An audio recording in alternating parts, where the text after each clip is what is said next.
Hello and welcome to the debate. I'm your host Maqbool with you at PTV World, and with me, of course, are Farrukh, Pitafi and Raja Faisal. In today's show, we will be taking a look at the return of Mr. Nawaz Sharif, something that has been much talked about since the weekend, and of course that was looked after a lot by the PMLN in terms of its arrangement, the security, the legalities, and of course the kind of effect that the PMLN leaders have been talking about for quite some time now. So this is a much awaited return, and of course we saw an emotional rally also being held by the PMLN leaders and Mr. Nawaz Sharif along with his family members in Lahore. And this is important, especially in terms of course, the impact now that this will have in the kind of statements that have been made by Mr. Nawaz Sharif. The crux of this speech centered around what he plans to do, especially in terms of the kind of decisions he would have taken if it was his own model that he has employed before as well, particularly with the economic situation back in the 90s as well. And this is something that he emphasizes upon and says will be fixed as he returns. There is also a statement being given in as no revenge policy coming in from Mr. Nawaz Sharif, saying that whatever has happened to him or his family or the party is not something that he wants to focus on, and he's going to let bygones be bygones and move ahead politically, which of course is a welcome statement. But whether or not that is something that will actually pan out, especially with other political parties such as the PTI and then of course with the establishment as well, is still a question mark. There is also the concern whether or not the PMLN leader will be able to take forward the changing dynamics of the society, particularly the way in which it has been polarized recently, and the kind of conversation that we've been seeing circling around the different social circles, particularly the youth, in terms of the role of different institutions, the role of political parties and the leaders, and what is the expectation from them. So whether or not the potential candidate for prime ministerialship from the PMLN will be able to take forward and return to the country about the way that he wants to focus on and make sure that whatever he has spoken about or done so in the past is still relevant today or can actually be something that helps the party's narrative, is something that still remains to be seen. For now, there is of course the fact that there was a huge rally that was conducted and was led by the PMLN leader, with of course also contradictory remarks coming in as to the strength and numbers involved and whether or not it actually had the kind of impact that was perhaps expected or hoped for. So this is going to be our focus in the first segment today, and we're going to take a look at this in further detail and its impact on the political dynamics of the country. Our next segment is going to take a look at what is going on internationally and unfortunately what is happening in Palestine, particularly the Gaza Strip, where we've seen increasing airstrikes by the Israeli forces, and we just know that there was another one just a couple of hours ahead as well, with the armed forces of Israel also sitting together, taking a look at what is going on and also talking about the escalating conflict. There is of course a lot of destruction that is happening, unfortunately, in the Gaza Strip on a lot of innocent Palestinians that unfortunately are being involved within this crisis that is becoming a huge problem for the entire world, especially in terms of the kind of humanitarian issues that are involved. And so many people around the world have been protesting against it and are calling for a ceasefire and to end what is now being also termed as genocide. It is important, of course, to understand that within a span of 2 weeks, more than 5,000 Palestinian lives have been lost. And of course, the kind of conflict that initially started off between Hamas and the Israeli occupation forces is now turning into something completely different, with a lot of major leaders also calling for an end to this atrocity. So we're going to be taking a look at what this means today and how we expect this to proceed further.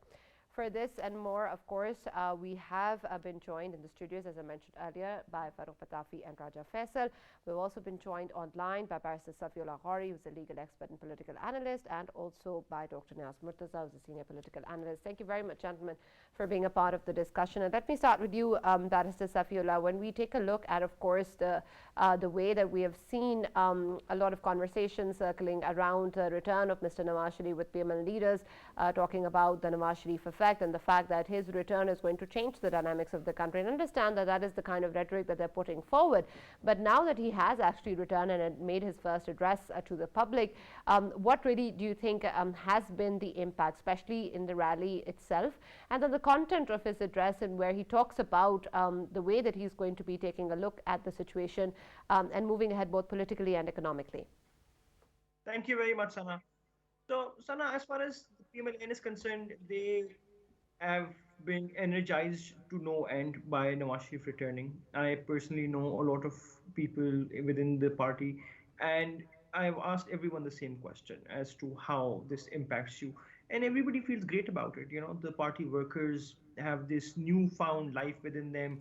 There's a new fervor and a vigor, and they feel like Nawaz Sharif is what they needed to really go out and make their point. The fact that he was sitting abroad for so long was a problem for the workers, for the MNAs and the MPs and the leaders here. They constantly had to justify why their leader was abroad. Now that he's here back in Pakistan, that argument goes away, and it gives them a lot more room to try and push their ideology and push their party's perspective. So as far as that is concerned, obviously it's a massive day for the party, and the party stands to really benefit from him being here. Now, the more important aspect, Sana, that I want to touch upon is the reconciliatory approach that Nawaz Sharif has taken, and that is an approach that I, as a neutral person, would welcome a lot. The reason is simply because we are right now more polarized than we've ever been before. I mean, Pakistan was always polarized. There were always ethnic divides, there were always religious divides. But now the political divides had heightened to such an extent that Pakistan's economy was suffering. And as a lawyer, there's several stats that I could give you. For instance, one stat is that Pakistan has the lowest investment to GDP ratio in the world. Like for a country of our GDP, we have the lowest investment ratio. Hmm. And that's just traumatic to hear. And the sole reason why we have this is because of political infighting. When investors are asked why do you not invest in Pakistan, the simple reason they give is because there is no continuance of policy, because there is a lot of polarization within the political parties and the policies that they're constantly coming up with. So what we really needed was a grand national dialogue, a reconciliation between different parties, and a reconciliation between different institutions of the state. This was spoken about by the former Prime Minister Shehbaz Sharif. He kept saying that we need a grand dialogue. That didn't happen. Unfortunately, maybe he did not command the gravitas and command public attention to the degree that people would have listened to him and sat on the same table on his invitation. But Nawaz Sharif promises to change that. So I really hope that he's one of those people who can bring that change and bring everyone on the table so that we can all have a stake in the governance of Pakistan and take this country forward. Barrister Safi, if you can allow me, I just want to ask a question. You have highlighted an excellent point, and that is about investment. Of course, you're talking about the FDIs, and of course, you're talking about the money should be invested in different sectors of Pakistan's any industry so that jobs can be created for people of Pakistan. Now, we know that there are political figures from all of the parties. I'm not generalizing one single party, I'm talking about the all political parties. Of course, they have figures in them. They are the ones who have actually taken the money out of Pakistan and spent somewhere else or invested in other countries. Do you believe that this is the time that the reconciliation amongst the parties should be to that extent where all of them they agree that the money should be brought back to Pakistan and invest in Pakistan? Faisal Saab, what you're saying would be the most amazing thing if it were to happen, but it's highly unlikely. Let's also be fair. I mean, Pakistan is a country where we have seen that people have their stakes and they're willing to sacrifice the country and the larger interest of the people to maintain their stakes. So to expect that we will see any sacrifices from any political party, including PMLN, is unthinkable to me. I've at least as far as my limited experience of politics and law in Pakistan is concerned, I've seen that we rarely sacrifice, we rarely do anything that will harm us. We always care about what will harm the other party a lot more than about what how we do things ourselves. But that's besides the point, right? I mean, we getting back stolen assets, getting back stolen money, maybe we'll never get it. Maybe people who have taken their money abroad, even if not stolen, even if legitimately, will probably not return. But Pakistan still promises to be the next big frontier for global investments. We have a youth bulge, we have a somewhat educated workplace, we still command a lot of energized youth, and we have minerals, and we have countless things that we can continue to talk about that make Pakistan an excellent vantage point for any investor. So that's the kind of angle that I would want, or at least hope that Nawaz Sharif takes. Try and attract international investments. He has done so previously when he exercised his personal relationships with sheikhs in the GCC. There was also the fact that he was, to a large degree, responsible for carrying out the CPEC project, and the CPEC project made its biggest progress during his tenure.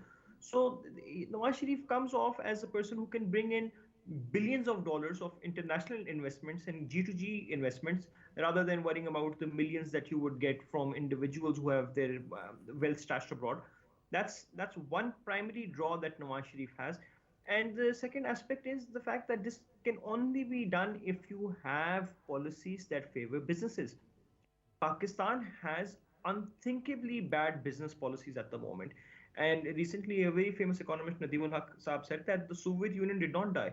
The Soviet Union moved to Pakistan. And I mean, of course, this was a reference to our bloated public sector. But every day we are And seeing brought issues Nadeem with ul Haq Saab along. And brought Nadeem ul Haq Saab along. and we brought him along from Chicago, right?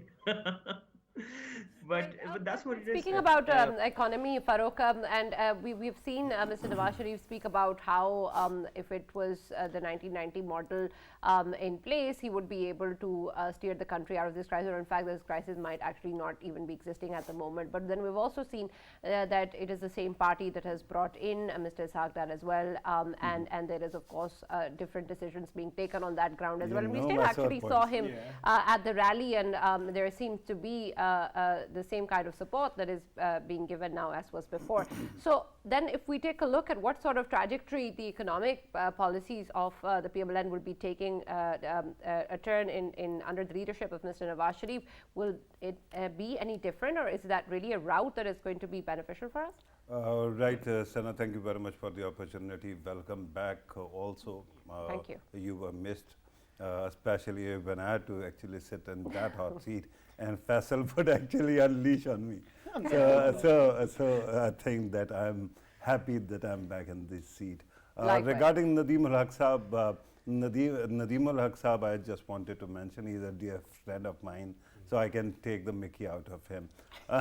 Now, speaking about economic policy of the country, I just wanted to point out something which is very interesting.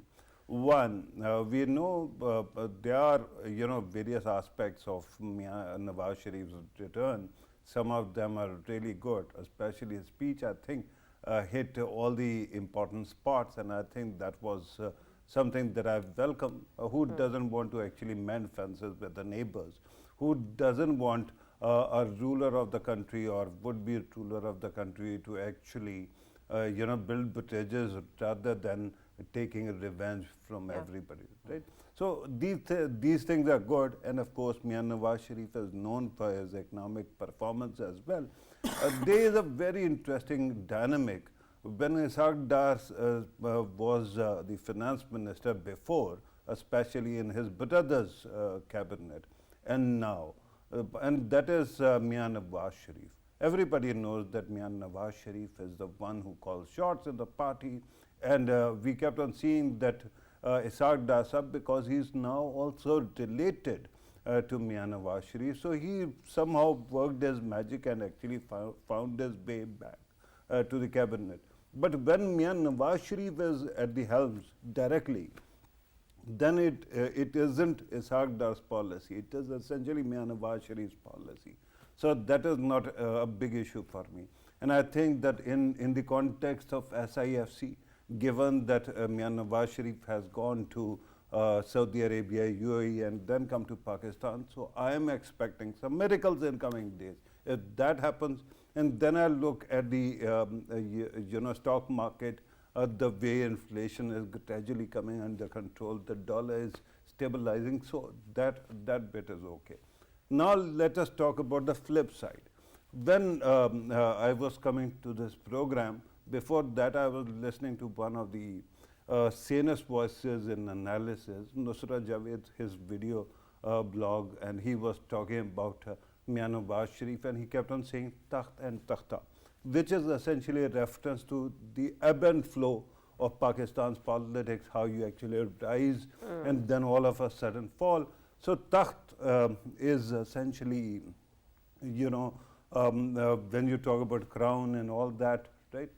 And takhta, especially gibbet, when somebody is to be hanged. But one thing that was missing, Sana, that was takhti. And we keep on forgetting takhti. The tablet is important. Tablet of precedents. I think the kind of precedents that keep on happening in this country at the breakneck speed, that worries me, because then you are changing dynamics, ground rules of countries' politics, and that is going to create some problem down the lane. And I've seen 2018 also similar kind of changing of ground rules for another party. Now, when this happens, it worries me, but then I realize, come on, I haven't created this country. I'm just a citizen. So stop taking so much burden on your shoulders and worrying too much. Right, absolutely. Faisal, when we take a look at what Farrukh earlier also pointed towards in terms of the kind of content that the address had, especially in terms of moving forward with a peaceful approach, not seeking revenge, and moving towards positivity. Of course, this is the kind of uniting spirit that perhaps the country needs at the moment. And while this may be a very politically correct address or speech, do you think that it also had the kind of depth and relevance that was also needed in terms of the credibility and the way that people are going to be consuming this particular narrative? Are they believing him? Do they trust him? Especially the youth of the country, are they able to also agree and understand that whatever is being said, even though on the surface it's right, it will actually be backed by actions, and that this will actually be something that the party will be able to sort of achieve? Because certain statements that have been made are also statements that have been made previously by PMLN or other leaders as well, and then situations have been different. So while on the surface this may be something that is correct, do you think it also has that sort of depth? And even if it doesn't, in your opinion, do you think that perhaps the symbolic value that it is able to achieve is something good enough? Sana, excellent question. And regarding this, if I just highlight 2008 of Pakistan, we know that at that time, 2007 and 2008, that was the time when we saw this kind of reconciliation amongst two big parties, of course, People's Party and PMLN, and the way they were taking the country forward. And of course, there was nobody shouting out that, or there was, the elections weren't conducted well or something like that. And they were joining hands to progress the country forward. And that's how we saw at that time. And I think it is marvelous that this time around, when Muhammad Nawaz Sharif, he's, if he becomes Prime Minister this time around, then it will be his 4th term as Prime Minister. And he is, of course, one of the most important politician of Pakistan and leader of Pakistan. But right now, of course, the party itself is facing challenges. At that time, of course, we saw this reconciliation, and the opposition against it, it wasn't that massive opposition. And amongst the people, the narratives, of course, it was easier for them to contain it. That's why they came back to power in 2013 with a heavy mandate. But this time around, it would be entirely different. Why I say this? Because the persistence and the sort of social mediums which are being used, people are raising questions, and them questions till now in this speech, they are not addressed. And if they are addressed, then them narratives, they are actually attracting more questions from like people. What? Like there are certain points which are made by former Prime Minister Nawaz Sharif, in which he has said that of course he's someone, he always stood against the foreign powers, and he always stood against the establishment. But at the same time, people are saying, then how did you come back, and how your cases are being moved in the courts? And of course there are big question marks over it, which are being highlighted by the way, their allies, previous allies, People's Party as well. People's Party is obviously highlighting them as well, in the TV shows as well. And then people at large on Twitter, on TikTok, everywhere, Facebook, people are asking these questions. There are so many questions that need to be answered That is how the party would be able to reshape its narratives. So far, I don't see them having a strong narrative that can be sold to people at large in Pakistan, especially in the province of Punjab, which happens to be the largest province. But the in terms of narrative has been population. sort of clarified by Mr. Nawaz Sharif in his address. He talked about the number of development projects that he has done in the past and said that is our narrative. So technically what he said is development is his narrative at the moment. Well, at the same time, people are giving a counter narrative in which they are talking about the kickbacks, in which they are talking about previous exposures of Panama leaks as well. So that is what is happening on the social media. To me, I think PMLN as a party, no doubt, it is the most important party of Pakistan right now, and Okay. it has How the do you say that? charisma. Actually? It How has did you the charisma. how did you actually come to that conclusion? How is it the most important party in the country? Come on, do you Well, need to that is ask? why they No, are no, back. hang on. That is why they are back. That is why. Sana, do you need to ask that? Okay. I do, Sana, from Faisal. let me- I want let me him to answer the spell it question. out. Yes. Let me answer the question. Yes, You know, they are important. That is why Mia Muhammad Nawaz Sharif is back in the country, and of course, the way he's welcomed by the people and by everyone in Pakistan, he is important, and of course, they are going to make a mark in coming days. All I wanted to say is that they have to be very careful and they have to be more active when it comes to social media if they really want to shape their narratives. All right. Barrister Safi, I also want to explore this aspect a bit further in terms of the way that the party is going to move ahead with its relationship with the establishment, with the kind of statements it's going to make moving forward as well. I understand that previously also there have been a number of parties or leaders that have spoken against the establishment when they were out of positions of power, and then that sort of changed when they actually got into the positions of power. And so this sort of back and forth seems quite vulnerable, and any sort of rapprochement or any sort of agreement seems to be shaky in terms of whether or not this is going to be sustainable or long lasting. And so based on the kind of history that we've had previously as well, how do we then see what the PMLN or Mr. Nawaz Sharif will be bringing in terms of its relationship with different institutions, with him claiming to have a civil and military leadership on the same page, something we've all heard before as well from different quarters. How is it then that this can actually be trusted as a model with Mr. Nawaz Sharif? So it's a very interesting question, Sana, and I'm not sure what I can say in terms of how it can be trusted, because we've seen time and again that the Pakistani public has reposed their trust in different leaders, and their trust has been violated. This has been our history for at least the last 50 years. But that said, I would like to believe that Nawaz Sharif has had sufficient time to reflect upon all the things that have been happening in Pakistan, including his many failings. And when looking at the rear view, he probably realized that the reason why he failed the first time around, or I mean, at least this time around, is because he did not have all Pakistani stakeholders on board. It's as simple as that. The judiciary of Pakistan is a stakeholder in Pakistan's running. The military establishment is a stakeholder. The civil bureaucracy is a stakeholder. The people of Pakistan are also stakeholders.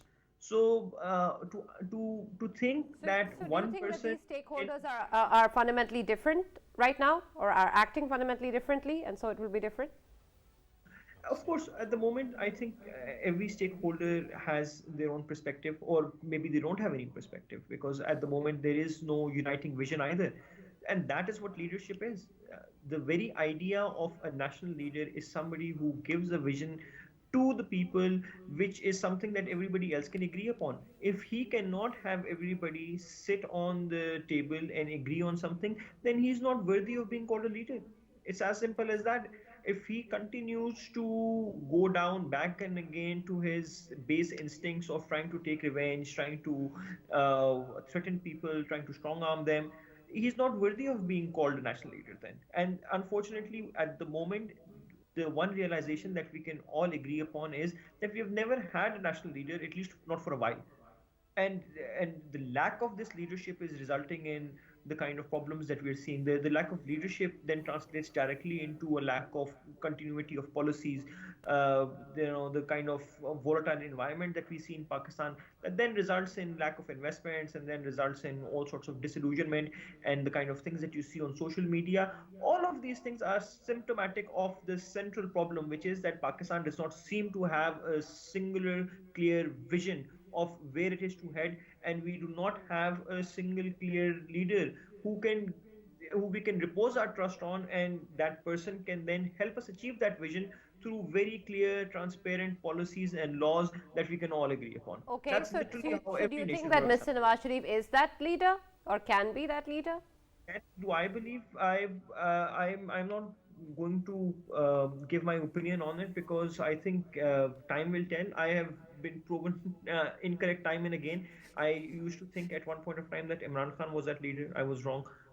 In the past, I've thought many people were leaders and that many people were genuinely concerned for Pakistan. So, since I've been proven time wrong, incorrect, I'm not going to rely on my emotions. I'm just going to wait this out and see how it goes. But All right. you have wonderful panelists with you. Maybe you should ask Pitafi Saab and Farrukh I Saab will what they actually. think about it. I will actually do that because I do want to explore that further. And what Thank you're you for saying, that. Barrister Safi, is something I think perhaps a lot of us or most of us can perhaps relate to with their experiences with different political leaders or parties that they had expectations from. And so, Farrukh, at this point in time, especially given the kind of circumstances and the kind of turmoil that we've seen in the past couple of years or so, there is, of course, a lot dependent on who's going to actually lead the country forward, what's actually going to be the decision-making process moving forward. And so there is a lot that is at the hands of anybody who now takes hold of the country and takes it forward. And so perhaps there seems to be less and less chance that there shouldn't be any to begin with for anybody to experiment and sort of break our hearts once again. And so I want to know then that whether or not there is any potential, not just in a persona or in one particular party, in the kind of decision making or in the kind of strength of the institutions, maybe that we can actually hope for something where we will not be disappointed once again. Right, Sana. I'm a bit worried when you actually use such emotive language, particularly heart being broken and then being disappointed. Honestly, this is politics. First lesson, stop taking it so personally and Is it not so though? seriously. Is politics I mean, not personal? I don't think it should be. Okay. One doesn't need to be that worried. Of course, you need information, but you don't need to be inundated, right? Similarly, regarding leader, who is leader or not, I tell you what, there are two things that I don't want to be in this country. One, leader. Second, hero, right? We only like dead heroes. When some Malala actually emerges like a phoenix out of ashes, we start actually making it impossible for that person to stay a hero, right? Similarly, regarding leaders, if somebody actually commands the respect of a huge number of people, who am I to judge whether that person was or is a leader or not? Now, regarding the institutions and their clashes, one thing is clear. We keep on actually trying to paper over, the structural issues that are there, and that's why we keep on referring to the same wafer-thin paper as same page, but there is a huge difference. What is going on? Remember, usually you're supposed to have three pillars, right, of the state. The judiciary, the executive, and legislature. But because of Pakistan's historical experience, army has become another pillar, and it is the biggest one. Now, when you talk about term of a parliament, it is 5 years. When you talk about a prime minister, ideally it is 5 years, right? When you talk about an army chief's term, it is 3 years, right? And when you're going to talk about CJ, you never know which one is going to get how much time. So with that kind of a situation, there is going to be, at the start, of course, everything goes hunky-dory. I remember 2018 and how many sighs of relief at that time were there when people actually felt that everyone is together and things are going to move forward. But then people start actually disagreeing and things actually create some kind of crisis. So I'm hoping in coming days, one factor might be able to change all of that. But actually two factors. One, affluence or economic improvement.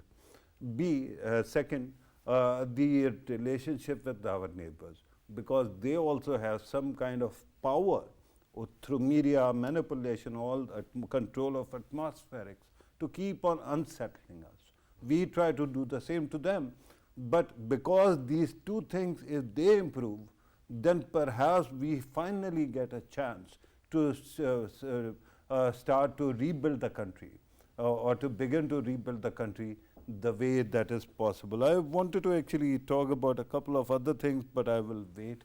By the way, regarding right now because we're moving on to the next segment. Regarding what Faisal was talking about, Charter of Democracy and the myth of Charter of Democracy, because immediately after that, we saw that when it came to agreements and disagreements, both parties were not on the same page, right? And they kept on actually kicking each other out of power and kept on trying to drag everybody down. The point is that there is a pejorative that you have to keep in mind. In West, it is called uni-party government, right? That all parties are virtually the same thing. So I think that also worries many people. That's why after a Charter of Democracy, when both were sewed together, or immediately it felt like, they had to go and find a PTI as a counterweight. So that will continue as well. My problem is that now the kind of variety we have after PTI, what comes TLP. So I don't want to go there at all. And that's why I want these political parties to have good programs and appeal to the people and shun this impression that there is some kind of deal. I don't know, when you get so much benefits or so much concessions from the system only at your arrival, how are you going to shun that impression? But if you do, that will be great. Right. All right. Thank you very much for that, Farrukh, and of course Faisal and Barrister Safi as well. We're now going to move on to our next segment and take a look at what is happening in the Gaza Strip. Unfortunately, we know, of course, in the past 2 weeks, a number of lives have been lost. Thousands of Palestinians, children and women, and including, of course, the sick, where hospitals have been targeted, have unfortunately lost their lives. And despite the kind of international attention that this has garnered, there isn't much that is happening towards de-escalation. We know that Gaza has again been bombarded with airstrikes along with southern Lebanon, and the Israeli Prime Minister has convened a meeting with his top generals to see and speak about where this is going and what the escalating conflict is bringing in. But whether or not this is actually a move towards something that perhaps will bring about de-escalation is still a question mark, but is unlikely. Barrister Safi, when we take a look at this current situation at the moment and the way that things have unfolded in the past, especially in terms of the way that now the international community or different leaders seem to be reacting to the situation, do you think the kind of statements that we've been seeing from different quarters, or the actions that we're seeing, are enough, especially given the way that they have acted previously, including the US and the UK and others, and the way that we are now seeing them also perhaps being very careful and guarded with their words against this humanitarian crisis, and of course the Israeli PM with no signs of backing off? You'll have to unmute. Sorry. Yes, go ahead. We can hear you now. I don't know what we mean when we talk about, people, diplomats and international organizations at this stage. The situation is probably the worst I've ever seen right now. I just read that, once again, humanitarian aid to Gaza has been stopped. It was allowed for only a day. Once again, they have blocked it. And this is humanitarian aid that the UN is pleading that the people desperately need to stay alive. This is not some random luxury goods that they are there to be given. These are medicines, these are food, and this is just clean drinking water that has been once again blocked. And everything that we have studied was along the lines of a rule-based international order. Whenever we start studying law, it always starts with how there was, constant warfare, and then people decided that, there's going to be United Nations and there's going to be a rule-based order and laws will be supreme, not individual countries. And yet we see very clearly that it is being blown to smithereens Nobody cares. Every single day we see atrocious violations, atrocious. Like right now, for instance, the bombing of the hospital and the bombing of the church attract Article 18 of the Fourth Geneva Convention, which are the highest orders of the war crimes. And yet there's nothing that can be done about it. We just have to live with it. We have to understand that there are certain powers that will continue to exercise their own military might in a manner that renders every legal action that you can possibly take completely illegitimate. And I'd like to take this opportunity to remind you that once Palestine did take Israel to the courts in 2014, they took Israel to the International Court of Justice. And once again, I want to remind everyone as to what happened. When the case was picked up by the International Court of Justice, the United Nations threatened all the judges of the ICJ and said that they will withdraw any funding that they're given to ICJ if they decide to proceed with the case, which is precisely what happened then. I would also like to remind everyone of how Nikki Haley continued to berate international organizations for doing their job, saying that they are going to take revenge from international organizations if they were to take any action against Israel. So I am genuinely very confused. Like, what have you been studying? This whole idea of a Western civilization that was based on the supremacy of law does not seem to exist. It feels like we were taught some random lie. Maybe we were shown a movie that we all ended up getting degrees on, and now we're really confused. Like the legal community, Sana, is more confused than it has ever been before, because we don't understand what is all of this. Then, if we cannot implement, then what did we study? Why did we What's study? the point? Yeah, absolutely. I understand, and that's a valid point. Thank you very much, Barrister Ghauri, for joining us and being a part of the discussion. Faisal, I'd like to take your opinion as well on this quickly, and then try to understand that as we move ahead and as the situation is getting out of control with so many, as Barrister Safi was pointing out, dealing with a kind of crisis we've never seen before. And fortunately, these are people who are absolutely helpless, even though there are so many around the world who have been chanting Free Palestine. But at the same time, the kind of issues that have been pointed out by Barrister Safi as well stop leaders, organizations, countries from actually doing something about it. Is there a line that will actually push this forward and make it stop? Are we waiting for that? And what actually will that even be? A total wipeout of Gaza? Because what else remains? Sana, I was obviously listening to Barrister Safi, and he has highlighted excellent point, and that is related to, of course, when ICJ wanted to probe it, and that's the way they were stopped by the mighty power of the world. It is obviously astonishing, and it is enough to prove that, of course, there is another power which actually deals with everything. No heed is paid to human rights, no heed is paid to justice, and that is how it has been when it comes to Palestine, when it comes to people of Gaza. The plight, it has always increased, and nobody has bothered to say anything against it. Sadly, we are living in a time where calling the Zionist powers criminal is a crime itself, and that is why nobody is daring to say anything against them. See, what the Western media is doing and what the Western leaders are doing, they are calling all of the protests. I mean, I'm talking about UK. In UK, the people who are coming in the favor of people of Palestine, people of Gaza, they are being considered as they are somehow anti-Semites, or anti-Semitism is being labeled to them, which is not the case. I mean, there were two very important processions by the Jews themselves, Jews who actually are in the favor of Palestine, and they believe that whatever is going on, it is against the humanity and it is against the law as well, and they are not endorsing the Zionist state of Israel. Rather, they are standing with the people of Palestine. I'm talking about the Jews. They came out in New York, they came out in London, and there were huge processions by them.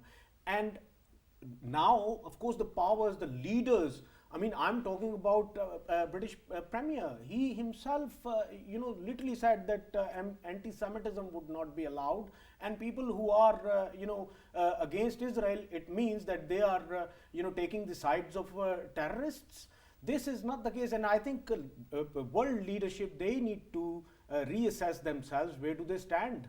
I mean, this is not anti-Semitism. Calling the Israeli state that it is criminal against the masses of Gaza, and the way they are indiscriminately bombing absolutely. Gaza. You're right. I mean, it is a understand crime, and everyone has to call it a crime. Right, but unfortunately that is not the case that we're seeing at. And Farrukh, I want your take on how you look at the way that the US has been involved in this and the way it has been responding since the beginning and up till now.